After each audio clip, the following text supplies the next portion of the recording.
最近好多香港同學都好鍾意玩手機遊戲入面嘅抽卡，成日聽到咁樣嘅説話。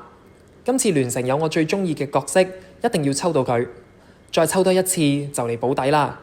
抽咗咁耐，今次應該輪到我啦啩？聽到有冇好熟口熟面呢？而家好多人玩嘅手機遊戲，好似原神或者 Pokemon Card， 遊戲本身係免費下載，但啲角色同埋道具又或者卡就要靠抽返嚟。玩家可以用真錢買抽卡機會，但抽中嘅機率有時就未必好清楚，好容易玩到上癮。呢種抽卡玩法同賭博有啲相似，但其實係有分別嘅。抽卡嘅玩法係玩家用錢買機會，隨機抽到唔同嘅虛擬物品，主要係為咗增加遊戲樂趣，唔係用嚟賺錢。但係賭博就係用錢賭贏或者輸錢，風險好高。喺香港，如果遊戲入面嘅代幣唔可以換現金，通常唔算賭博。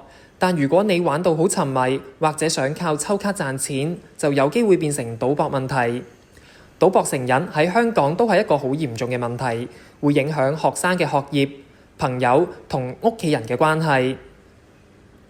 成癮嘅人因為賭博帶嚟嘅刺激同埋贏錢希望，好難停低，最後可能會有錢唔夠用，甚至患上抑鬱或者焦慮。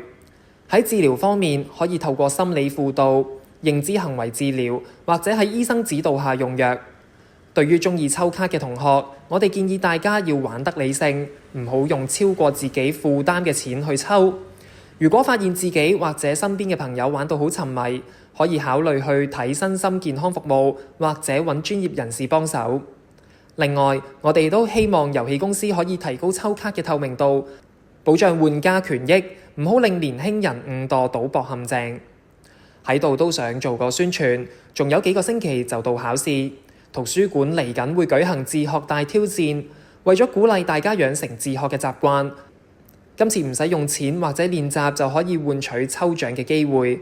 今期我哋嘅終極大獎係5包 Pokemon Card， 中獎機率係大概 5.88%。大家可以去104室拎練習，完成之後交返去圖書館。詳情可以留意圖書館同埋104室嘅展板，又或者向林家興老師查詢。今集時間去到呢度，下集同樣時間再見。